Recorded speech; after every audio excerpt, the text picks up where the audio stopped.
Rede Girassol. O futuro é agora. São 12 horas. É hora de conectar as principais notícias do dia. A partir de agora, Jornal da Tarde. Girassol FM. Angola, boa tarde. Começa agora o seu jornal. Estas são as principais notícias. Destruição de bancadas no mercado dos Correios deixa vendedores ao relento. Posição de Angola sobre a guerra na Ucrânia não afeta relações com a Rússia, garante embaixador daquele país. Detida cidadã acusada de queimar a mão do filho de 10 anos. Do desporto, Chan da Argélia, Mauritânia acaba com o sonho dos palancas negras. Da atualidade internacional, tráfico humano diminuiu na África subsaariana, indica relatório da Organização das Nações Unidas. Jornal da Tarde, edição de quarta-feira, 25 de janeiro de 2023, garante a técnica ao Admiro Candeia. A edição é de Janete Meio-Dia. Apresentação de Celestina Zola E Edna Firmino. Estamos a apresentar Jornal da Tarde, aqui na Girassol FM. Uma vez mais, boa tarde. São agora 12 horas e 1 minuto. Sua segurança, sua saúde e serviços. Agora, notícias de sociedade. Vários vendedores que vendiam fora do novo mercado dos Correios em algumas barracas destruídas na segunda-feira esta semana pela administração municipal do Quilamba-Quiache continuam a vender ao relento por falta de espaço no mercado. O Paulo Mateus tem mais dados. Os vendedores alegam que desde que foram cadastrados em 2022 até agora não têm espaço para a comercialização dos seus produtos e não sabem o que fazer, já que a venda é a principal fonte de sustento. Eu já 18 anos aqui e agora não tem lugar, vai aí, volta aí, não tem lugar, vamos comer aonde? As crianças, a escola vai sair, a dinheiro dá para pagar a escola das crianças, vai sair aonde? Não tem, temos que sair aí, vai e volta, não tem espaço, não tem nada aí. É por isso que o governo tem que mostrar lugar para essas que não tem lugar. Eles só disseram que tem espaço para as senhoras, só as senhoras, não os senhores. E as senhoras disseram que nós não podemos entrar dentro do mercado sem os senhores. Vê, todo esse mundo que está aqui depende desse mercado. Esse mercado está desde 1989. É pago, por isso que fomos cadastrados, cada deu 2,5. Mas eles não chegaram a dar o lugar. Nós aqui é que saímos daqui, fomos lá, cada pessoa se vira.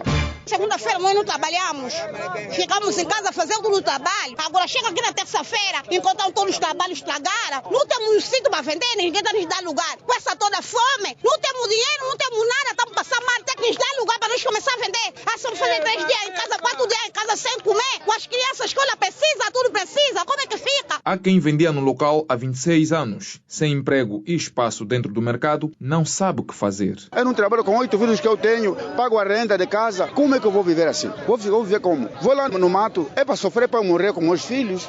Peço a quem é de direito para que olhe para esta situação, para que a situação dessa natureza não volte mais a acontecer. Arranje espaço para a população poderem ficarem fixados e fazerem o seu trabalho, para que as pessoas não corram mais no que na zunga. Neste momento, o mercado dos Correios, que só tem espaço para menos de 2.000 comerciantes, já acolheu mais de 3.000 vendedores. Muitos são obrigados a vender no quintal e podem ser surpreendidos pela chuva. E o administrador do Distrito Urbano do Golfo, Pascoal Fortunato, fala sobre a resolução deste problema. Temos aqui nessa altura, estamos com mais de 3.000 aqui ocupantes, não é? A média que temos aqui agora nessa altura está na ronda aí os 4.000. O mercado é 1.040. Tentaram com bancado. Vamos enquadrar esse programa dentro do PIME, não é? Para uma nave igual a esta naquele lugar onde saíram agora. Porque não podíamos tirar, fazer primeiro enquanto eles ocupavam. Temos que ter primeiro o espaço para depois fazer os espaços vão sair para outra coisa melhor. Mas a ideia é que ali onde saíram, vamos abrir aquela via que sai do Ney Bendinha para entrar no meio do mercado, para que aquela população que quiser vir nos Correios, em vez de passar para a Vocumbi, passem para avião de voltar e se emboca pelo mercado. Enquanto a maioria de peças e outros vão ficar aqui, até que a administração vai criar outras condições dentro do PIME,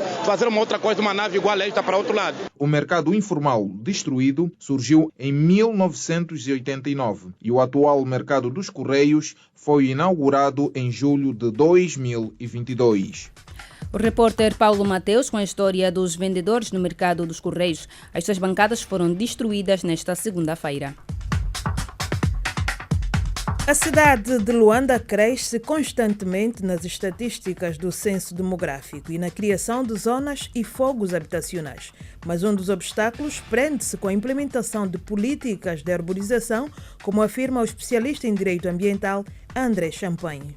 Nós temos a urbanização, uma cidade completamente desurbanizada. Existe um afogamento de Luanda mesmo, uma vez que a massa populacional está acima daquilo que o casco urbano permite. Depois temos a questão do hábito. A implementação de um projeto urbano, de um prédio novo, de uma zona de condomínio, devia ser estritamente acompanhada para que tivesse espaços verdes, ok? E depois também criamos a cultura de que em nossas casas continuamos a cultivar os jardins, coisa que isso perdemos para lá dos anos 80 e 90.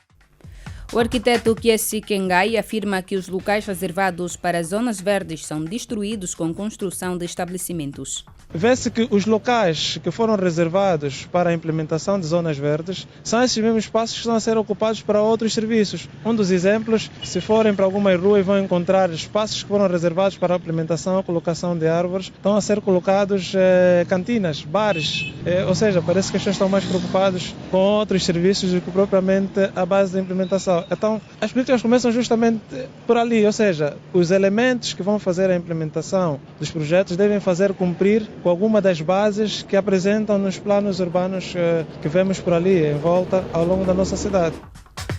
O arquiteto defende que os projetos ambientais devem merecer atenção no novo plano do governo. Começa com as abordagens, porque, por um lado, tem os planos ou os projetos, os PIMs, que são feitos normalmente, estão virados para a questão das escolas, dos hospitais, um ou outro caso que aparece um edifício social, outro, na maior parte dos casos, estão a implementar planificação ou construção de vias ou infraestruturas viárias. Poderia também, dentro do processo da infraestrutura viárias, olhar justamente para a questão da arborização, ou seja, em todas as zonas que fazem requalificação de vias, implementar ao lado dessas mesmas vias árvores.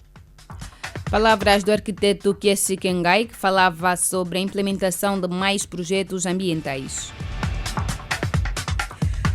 Foram instalados nesta terça-feira 8 ecopontos em bombas de combustível nas diferentes artérias da cidade de Luanda, onde as pessoas poderão depositar os resíduos num projeto avaliado em $25 mil. A Fernanda Gonga tem mais dados. Trata-se de um projeto de sustentabilidade ambiental cujo objetivo assenta na instalação de ecopontos nos locais estratégicos em Luanda, em que os consumidores poderão depositar resíduos sólidos com vista à sua reciclagem. A Agência Nacional de Resíduos Sólidos avaliou o projeto e considerou enquadrar-se na estratégia do Estado quanto à situação ecológica do país, conforme conta a presidente do Conselho de Administração, Nelma Caetano. Nós temos um plano estratégico de gestão dos resíduos urbanos. Este plano tem algumas metas e iniciativas e tem especificamente um eixo que é voltado para a recolha seletiva. Este projeto vem justamente dar resposta a esse plano estratégico nesta vertente da recolha seletiva. A iniciativa resulta da assinatura de um protocolo entre as empresas Refriango e Coca-Cola, tendo como linhas a instalação de ecopontos, a fixação de recipientes de separação de lixo, culminando com uma campanha de sensibilização aos cidadãos da província de Luanda, como disse a administradora de marketing da Refriango, Tânia Jardim. Isto é uma responsabilidade que não está só assente nas entidades que hoje assinam este protocolo, isto é uma responsabilidade que cabe a todos nós. Portanto, nós brincamos com a palavra é connosco, portanto, o nosso objetivo é de criar este ecomovimento de transformação ambiental no nosso país. A Baía de Luanda, o Benfica, o Quilamba, o Pôr do Sol, Porto Seco e o Patriota são algumas das zonas de foco em que as pessoas poderão, após uma seleção prévia do material, fazer a deposição de garrafas, vidros, papéis e plásticos que serão recolhidos pela Associação Nação Verde, conforme disse o seu presidente, Nuno Cruz. As empresas de saneamento básico não têm razão de serem chamadas cá, porque não são elas que vão fazer a gestão dos resíduos dos ecopontos. Essa gestão dos resíduos, a recolha desses resíduos, serão feitas pela Associação Nação Verde, através de um parceiro. Ouvíamos o presidente da Associação Nação Verde, Nuno Cruz, quando falava do projeto de sustentabilidade ambiental lançado nesta terça-feira. Dois cidadãos de 28 e 46 anos, alegadamente membros de uma associação criminosa, são acusados de falsificar documentos. A informação foi avançada pelo porta-voz do Serviço de Investigação Criminal, Superintendente de Investigação Criminal, Manuel Alaiwa. Principalmente certificados de habilitações literárias com notas baixas, alterando estes para notas altas, de formas a conseguir influenciar na admissão de empregos e entrada nas faculdades, entre outras oportunidades. Durante as buscas foram apreendidos inúmeros modelos de certificados de habilitações literárias de várias escolas, declarações de notas, modelos dos serviços de saúde, entre outros documentos. Porta-voz do Serviço de Investigação Criminal, Superintendente Manuel Alaiwa, e dois cidadãos de 28 e 46 anos, alegadamente membros de uma associação criminosa, são acusados de falsificar documentos. Está detida uma cidadã de 26 anos acusada de ter queimado as mãos do filho menor de 10 anos no bairro quilômetro 12A, no município de Viana. A informação foi avançada pelo oficial de comunicação do Comando Provincial de Luanda, inspetor-chefe Euler Matari, durante a apresentação da situação de segurança pública referente às últimas 24 horas. O facto ocorreu momentos depois do menor ter brincado com o telemóvel do seu tio, irmão de sua mãe, até a carga ter terminado, tendo o tio chamado a atenção ao ofendido e pelo facto de que os irmãos não têm uma relação saudável, a acusada obrigou o menino a pegar com as próprias mãos na panela que cozinhava na altura a refeição da família, consumando o ilícito e causando ferimentos graves ao ofendido. Oficial de comunicação do Comando Provincial de Luanda, inspetor-chefe Euler Matari, e a situação de segurança pública referente ao dia 24 deste mês, onde o destaque vai para a detenção de uma cidadã de 26 anos, acusada de ter queimado as mãos do seu filho menor de 10 anos. Seguimos no Bengo, um cidadão de 28 anos que saiu da prisão em 2022 depois de ter cumprido uma pena de 4 anos por acusação de abuso sexual de uma menor de 10 anos, voltou à cadeia nesta semana. E desta vez é acusado de tentar abusar sexualmente a sua mãe, segundo o porta-voz do Serviço de Investigação Criminal na província, Peterson Caçule. Na madrugada do dia 20 de janeiro do ano em curso, quando este, aproveitando-se da calada da noite, introduziu-se no quarto da sua mãe, sem as vestes, tendo acariciado a mesma, despertou-a na altura e, clamando por socorro, afluíram naquele local a vizinhança, que conseguiram o deter e levando assim até uma esquadra policial, onde os efetivos do SIC Bengo procederam formalmente à sua detenção para os devidos efeitos. A mãe do acusado afirma que o comportamento do filho é recorrente. Ele próprio já está há 7 anos a fazer essas ações. Toda hora, tentativa de arma branca e violação em casa. Atrás de anteontem, tirou todas as coisas, vendeu. 10 vezes há 7 anos está, ele só tenta violar. O acusado, por sua vez, nega as acusações e afirma que está detido por ter matado uma galinha. O mesmo lamenta o posicionamento da sua mãe. Encontrei uma galinha a comer no meu bombom, que eu estava a estender, peguei um pau. Em vez de eu lhe dar do corpo, foi logo pela cabeça e a galinha morreu, o dono não gostou. Volta das 20 horas me deram muita surra, até me levaram no hospital por causa de tanto ferimento e depois fui transferido aqui. Aqui agora estou a escutar que estou sendo acusado de não querer violar minha mãe. Eu nunca pensei em violar minha mãe. Minha mãe, ela sabe. Até espero que ela venha, porque ela sabe que eu nunca tentei, nunca. Porque ela é que me meteu aqui no mundo, nessa terra. Hoje em dia fico triste e chocado por saber que ela pensa isso mal de mim. Cidadão de 28 anos, acusado de tentar abusar sexualmente a sua mãe na província do Bengo. Agora, política de Angola e do mundo.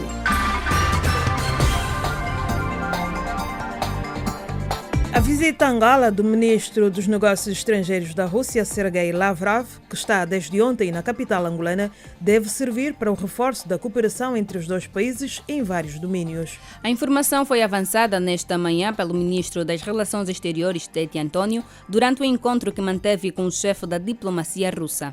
A oportunidade para o reforço das relações entre os nossos dois países e é igualmente mais uma oportunidade para refletirmos e aprimorarmos os mecanismos de cooperação e conciliação das áreas tradicionais existentes e identificar novas áreas de incidência, tais como agricultura, a agroindústria, a indústria transformadora, entre outras.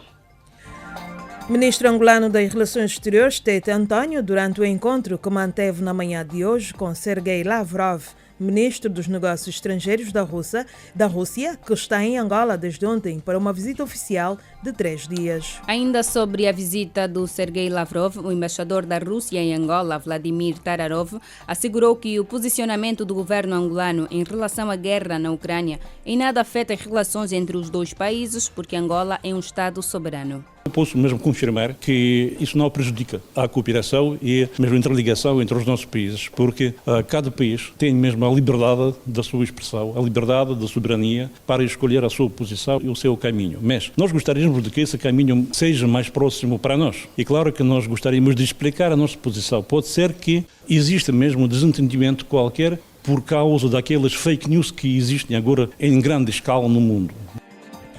E o embaixador de Angola na Rússia, Augusto da Silva Cunha, disse que esta é uma oportunidade de os dois países estreitarem os seus laços de cooperação. É oportuna a visita do ministro Lavrov a Angola. Isto vai reforçar as relações bilaterais entre os nossos dois países. Desde 2019, que realizamos a última sessão da Comissão Intergovernamental e já são passados mais de 3 anos que não a realizamos. Por um lado, por causa da pandemia Covid, mas por outro lado, entendemos que já é tempo de nos sentarmos à mesa e passarmos em revista a nossa cooperação. Embaixador de Angola na Rússia, Augusto da Silva Cunha. Seguimos, apenas 43% da população angolana tem acesso à energia elétrica. A informação foi avançada pelo ministro da Energia e Água, João Batista Borges, nesta segunda-feira.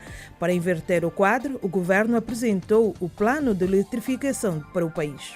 Provavelmente haverá ainda localidades que vão no futuro ser eletrificadas. É natural, a nossa taxa de eletrificação a nível nacional é de 43%, ou seja, mais de metade da população não tem ainda acesso à eletricidade, no conjunto do país inteiro. A estratégia de eletrificação que nós seguimos é de atender naturalmente aquelas áreas de maior concentração populacional, quais os arredores das grandes cidades, as sedes municipais e depois as comunas e aldeias. Ministro da Energia e Água, João Batista Borges, o governo apresentou nesta segunda-feira um plano para a eletrificação do país numa altura em que apenas 43% da população angolana tem acesso à energia elétrica. Estes pronunciamentos foram feitos durante a aprovação do Orçamento Geral do Estado. Seu dinheiro, mercado financeiro, negócios. Agora, notícias da economia.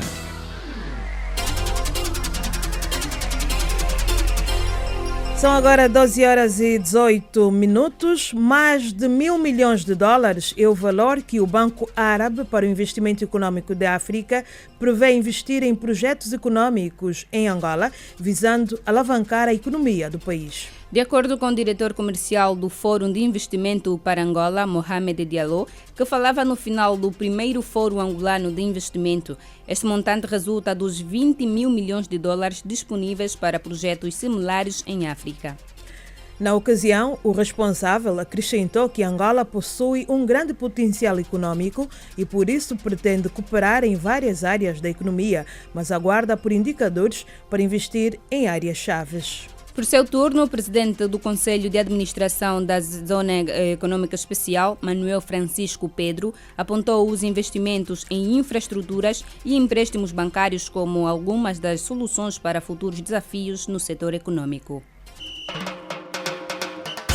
Chegou a hora dos destaques do desporto. A Mauritânia venceu o Mali por 1-0 em partida referente à terceira e última jornada do grupo D do CHAN da Argélia. O golo solitário do conjunto mauritano foi apontado por Mamadou Sy.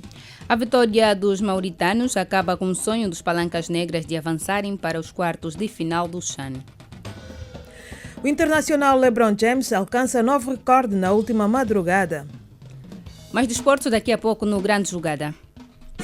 And now, the news. O mundo em notícias. Notas da atualidade internacional, onde destacamos o número de vítimas de tráfico humano detectado na África subsaariana diminuiu para 12% entre 2019 e 2020, refere o relatório global sobre o tráfico de pessoas das Nações Unidas relativo a 2022 e divulgado nesta terça-feira. Emília Pascoal. Segundo o documento elaborado pelo Escritório das Nações Unidas sobre Drogas e Crimes, as crianças continuam a representar a maioria das vítimas traficadas na África subsaariana. Entre 2019 e 2020, a taxa de vítimas infantis por 1 milhão de habitantes aumentou para 43%. Todavia, detalha o relatório, são detectadas menos vítimas por 100 mil habitantes do que noutras partes do mundo. O relatório aponta ainda que, embora a exploração sexual seja historicamente uma forma de exploração noutras regiões que registram maior de vítimas do sexo feminino, o trabalho forçado continua a ser a forma mais comum de tráfico detectada na África subsaariana, particularmente nos países da África Oriental.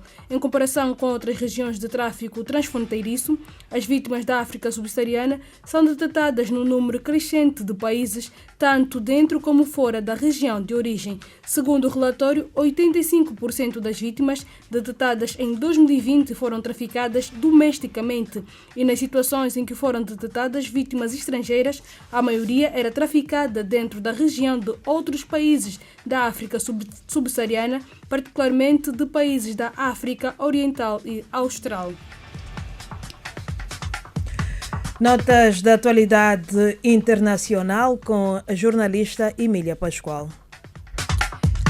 Na reportagem especial, no dia em que Luanda completa 447 anos de existência, seguimos com a série de reportagens sobre algumas das principais inquietações de quem por cá vive.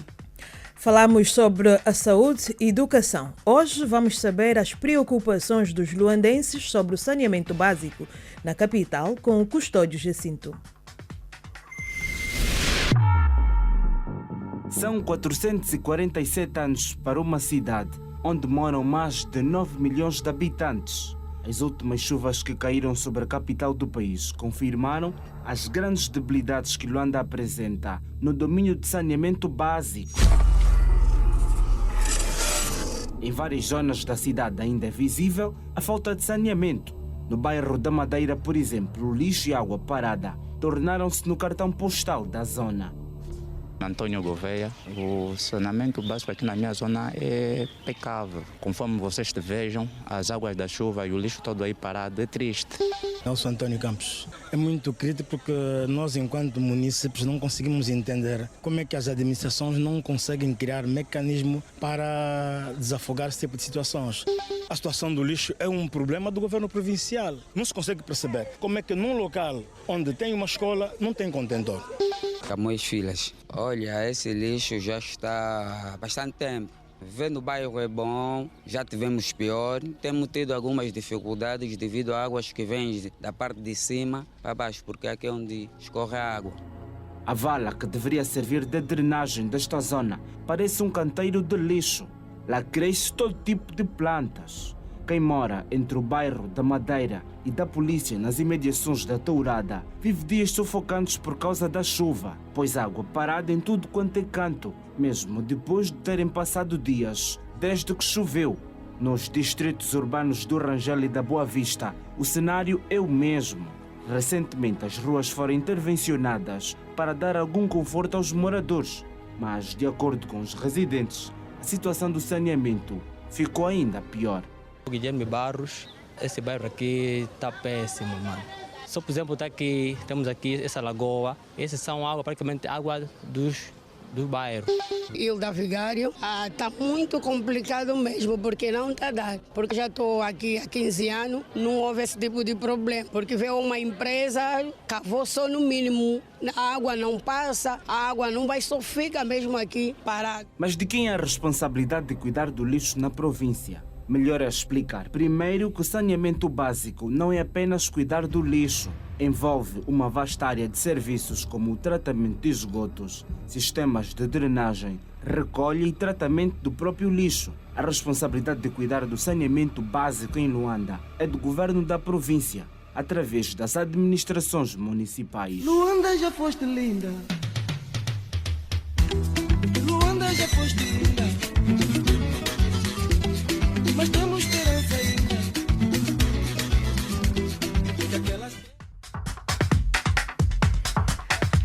E assim chegamos ao fim deste jornal, mas vamos primeiro relembrar o que foi destaque.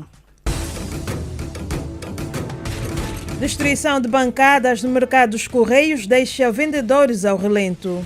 Posição de Angola sobre guerra na Ucrânia não afeta relações com a Rússia, garante embaixador daquele país.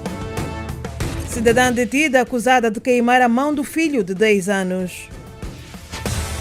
Do desporto, chão da Argélia, Mauritânia acaba com o sonho dos palancas negras. Da atualidade internacional, noticiamos: tráfico humano diminuiu na África subsaariana, indica relatório da Organização das Nações Unidas. Jornal da Tarde, edição de quarta-feira, 25 de janeiro de 2023, garantiu a técnica o Ademiro Candeia. A edição foi de Janete Meio-Dia. Apresentou as notícias Celestina Zola e a Edna Firmino. Ao fecharmos esta edição do Jornal da Tarde do Dia da Cidade de Luanda, convidamos assim a continuar em sintonia da Girassol FM. Para acompanhar a nossa singela homenagem à cidade capital que completa hoje mais um ano de existência, ouça na voz de Janete Meio-Dia. Boa tarde. Nasceu nova e continua assim, linda, exuberante, com tudo ou quase tudo por se descobrir. Completa agora 447 anos, mas apenas o tempo consegue atribuir-lhe essa idade. Por ela passaram e continuam a passar as vivências mais heterogêneas. Já viu muita coisa. Desde a implantação dos reinos, passando pela colonização, foi palco de conflitos que clamavam por autonomia. Foi até província de outro continente, Luanda. Foi daqui que saiu o grito de liberdade para congregar uma nação. E foi aqui também onde muitos deram as suas vidas, certos de que o futuro dos seus filhos não poderia ser igual ao passado por eles vivido. Luanda é a mesa farta, onde cada um pode escolher o que comer. A verdade é que, no final, há sempre quem fique com fome. Luanda é a casa enorme que poderia albergar todos os seus filhos. A verdade é que há sempre quem fique de fora, por não ter espaço para nela dormir. Luanda é aquela que todos chamam mãe, mas que quase sempre não recebe o carinho de um filho. Mesmo assim, ela não vira as costas a ninguém. Luanda é o jardim que só precisa ser bem regado para que dela nasçam e cresçam flores que alimentem a vida. Cada criança na rua, cada pedaço de lixo no chão, cada ofensa que dirigimos ao próximo, cada barulho que fazemos para incomodar o outro, cada vandalização que fazemos aos bens públicos, cada mão que não estendemos, revela bem o que sentimos por Luanda. Mas ela, Luanda, continua aí. Tão nova ou tão velha, nós é que passamos por ela. A Girassol FM apresentou Jornal da Tarde.